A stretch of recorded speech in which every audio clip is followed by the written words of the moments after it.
Hi friends, welcome back to my channel. நம்ம இன்றைக்கி hotel ஸ்டைலில் ரொம்பவே திக்கான டேஸ்டியான முட்டை கிரேவி எப்படி செய்கிறதா நம்ம இன்றைக்கி பார்க்க போகிறோம். இது சாதம், தோசை, சப்பாத்தி எல்லாத்துக்கும் ரொம்பவே அருமையாக இருக்கும். இந்த மாதிரி அருமையான முட்டை கிரேவி செஞ்சு கொடுத்தீங்கன்னா சாப்பிடாத குழந்தைங்க கூட விரும்பி சாப்பிடுவாங்க.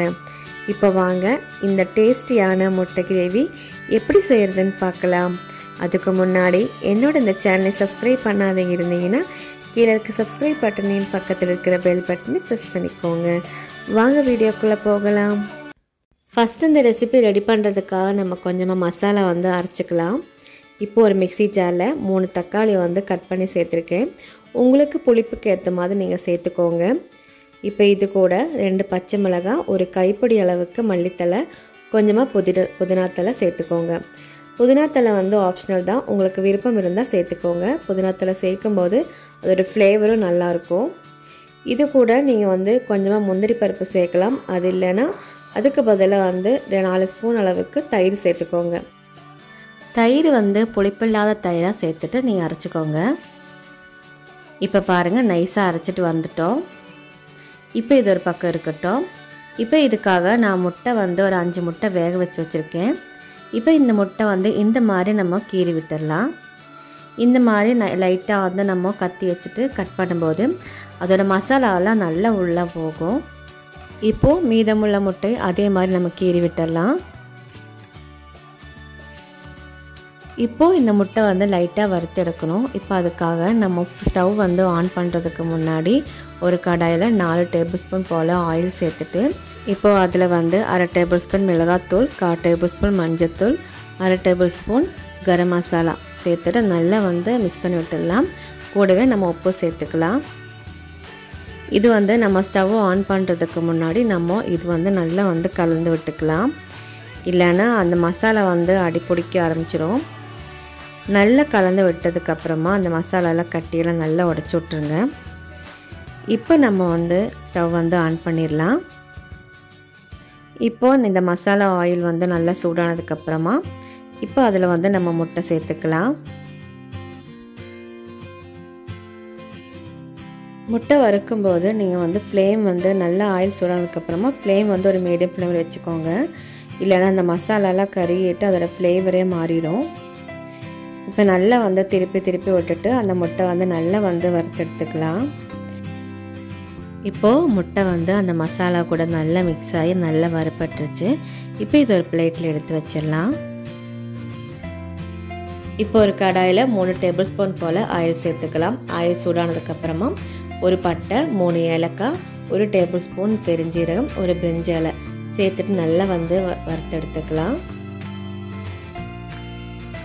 இப்போ நம்ம சேர்த்துருக்கிற அந்த மசாலா நல்லா பொரிஞ்சதுக்கப்புறமா இது கூட நான் பெரிய வெங்காயம் சின்ன சின்ன பீஸாக கட் பண்ணி வச்சுருக்கேன். இது கூட சேர்த்துக்கலாம்.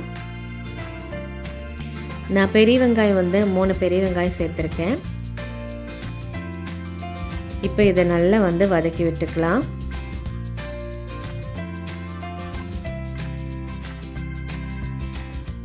இது கூட கொஞ்சமாக கருவேப்பிலை சேர்த்துக்கலாம். சேர்த்துட்டு நல்லா வதக்கி விட்டுக்கலாம். நம்ம சேர்த்துருக்கிற வெங்காயம் நல்லா வதங்கிறதுக்காக 1/2 டேபிள் ஸ்பூன் உப்பு சேர்த்துக்கலாம்.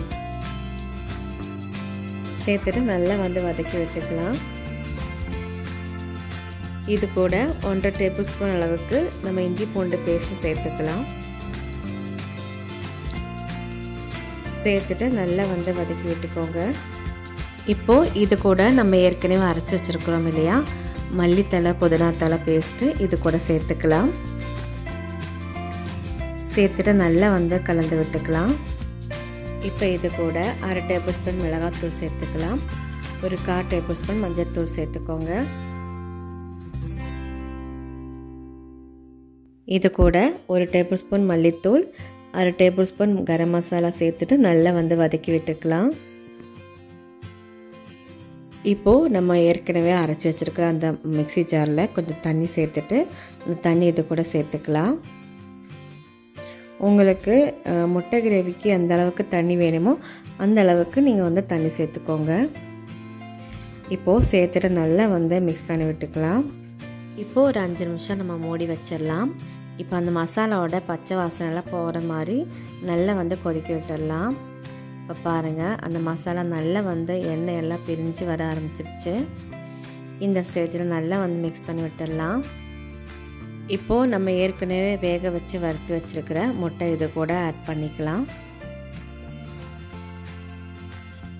சேர்த்துட்டு நல்லா கலந்து விட்டுக்கலாம். அந்த மசாலாலாம் முட்டை கூட நல்லா மிக்ஸ் ஆகிற மாதிரி நல்லா கலந்து விட்டுக்கோங்க. இந்த கிரேவி ரொம்பவே ஈஸியாக நம்ம செஞ்சிடலாம். அதுவும் ரொம்ப டேஸ்டியாக இருக்கும். இப்போ ஒரு 5 நிமிஷம் மீடியம் ஃப்ளேமில் வச்சுட்டு நம்ம மூடி வச்சிடலாம். இப்போ பாருங்கள், அந்த மசாலாலாம் நல்லா மிக்ஸ் ஆகிடுச்சு. இப்போது இதுக்கு மேலே கொஞ்சமாக கொத்தமல்லி தழையில் தூவி விட்டுக்கலாம்.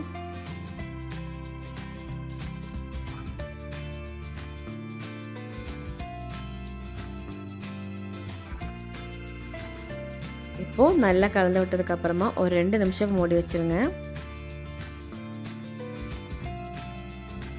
அவ்வளோதான், ரொம்பவே டேஸ்டியான ஹோட்டல் ஸ்டைலில் நம்ம முட்டை கிரேவி ரெடி பண்ணி எடுத்துட்டோம். இதே மாதிரி நீங்கள் வீட்டில் ட்ரை பண்ணி பாருங்கள். ட்ரை பண்ணி பார்த்துட்டு இதோட எக்ஸ்பீரியன்ஸ் எப்படி இருந்துச்சுன்னு என் கூட கமெண்ட்ஸில் ஷேர் பண்ணிக்கோங்க.